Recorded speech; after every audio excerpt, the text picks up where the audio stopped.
I've been reading entrepreneurial, self help, self development, and a lot of books since the pandemic. And today I want to talk to you about 11 pieces of advice and wisdom that I've gained from these books, which I felt were like a cut above everything else that the book talks about, everything else that other books and all talk about. I might not be able to give credit to like each book because I don't know where this particular line or this quote or whatever is from, because I only have like the list of quotes. Okay, and please comment down below if you figured out which book it's from so that I also remember which book it's from. So without further ado, here we go. Number one, whether you realize it or not, you are always choosing what to care about. So whenever you say I don't have time for something, what you're basically trying to say is that that particular task or activity is not high enough on your priority list, and therefore you didn't care enough about that, and thus you didn't do it. For example, say sweeping the floor. My room ka floor is damn dirty, but like I don't care about the room ka floor enough to do it. So I say I don't have the time to sweep the floor.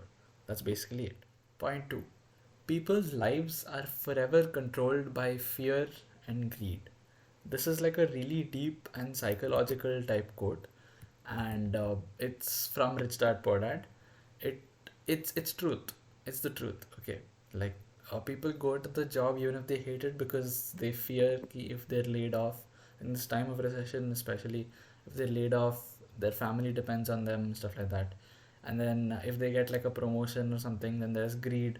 If there's a competitor who's vying for the same position, there's greed. You want to like do stuff, outwork him or whatever, and stuff like that.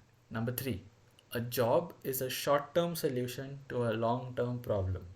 I haven't been able to like truly understand this, but it kind of like hit me. I was like, okay, yes. At that point of time, I think I read this. This is also from Distraught Poor Dad. I think I read this back in 2020 and then again in 2021. I don't know when I wrote this, but at that point of time, I was like, oh damn, wow, very nice.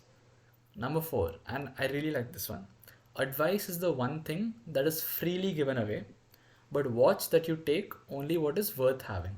Anybody who's anybody can, anybody who's everybody who's anybody, and anyone can give you advice, but like it might not match your current situation, it might not match your beliefs, your mindset, and stuff like that.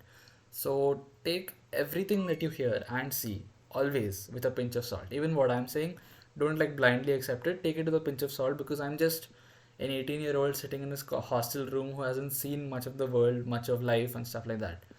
Okay, so yeah, take it with a pinch of salt, but no matter what you hear. And nothing that anyone says is final. It can be like your role model said that you will never make it big, or it can also be that a random guy on the road said you'll become a millionaire. Okay, this is not advice, agreed, but like still, always take it with a pinch of salt. Number five, an ounce of doing things is worth a pound of theorizing. I can theorize no how much ever I want. I can just like talk about big things in the air, but unless I do it and I actually execute on the ideas, I can have a million startup ideas, but unless I execute them, they're not worth anything. Execution is really what matters in the end. Number six, success is like a breath of air. Although your last breath of air was important, it's not nearly as important as the next one. This is from the 10x rule. This is in one of the earlier chapters, I think the first chapter.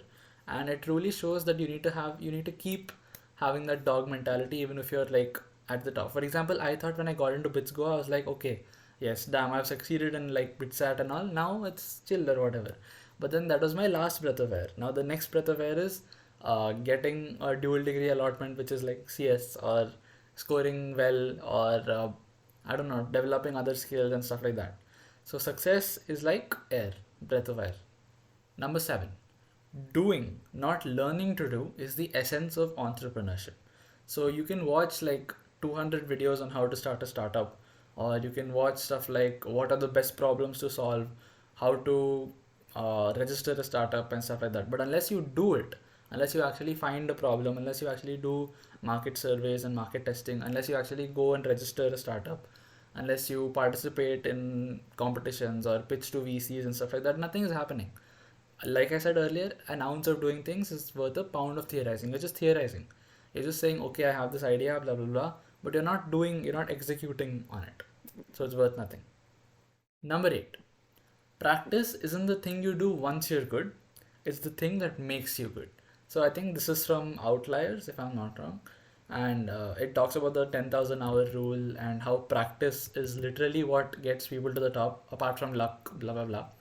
But like, I recently read this post about Kobe Bryant and how he used to like get up at 3:30, 4 and all, and just like play and do the basic drills, like the basic boring drills that even teenagers and high school people do.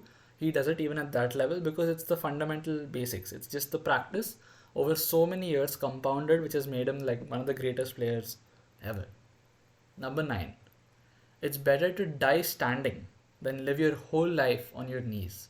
This is all about risk taking. I think this is from one of Robin Sharma's book, if I'm not wrong. Yeah, and it's about risk taking. You can either like put in only like 10% of your effort and just like stay on your knees your whole life, or you could take the risk, take the plunge, go all in, and even if you fail, okay, you will agree there is a high chance of failure in literally everything that you can take up, be it startup, be it YouTube, be it writing a book, be it anything, okay. But it's better that, what do you want your story to be? You can either say, oh, I never took that risk, I was just like doing whatever I was supposed to do, doing whatever I was told to do. Or do you want your story to be, I tried, it didn't work out, I learned from it, and then I tried again, or something like that. So it's your decision in the end, and I always believe that the risk is worth it if taken in measurable amounts. Number 10. Again, this is also again stressing on execution and stuff. Ideation without execution is mere delusion. Literally. Like if you're just ideating, if you're just talking in thin air, there's no tangible proof, tangible thing to show. You're just delusion, in a delusion. That's it. Execution is the only thing that matters. Like I've said in the other 2 points. Yes. Number 11, last but not the least, and this one is not from a book, it's from the game God of War Ragnarok. So, yes, yes. Real power does not need to flaunt, it emerges when the time is right. Like, whenever you see a lot of people out there who are like showing off a lot, flexing a lot, and stuff like that, but the guys who are actually making a difference, people who are out there working and actually creating a sustainable future, no, they're not flaunting a lot because they're too busy working. And yeah, that I think that speaks for itself. To be fair, yes, it just emerges when the time is right. When their time comes, when where their time for appreciation and recognition and all that comes, they do appear. They do emerge from the shadows. What? Okay.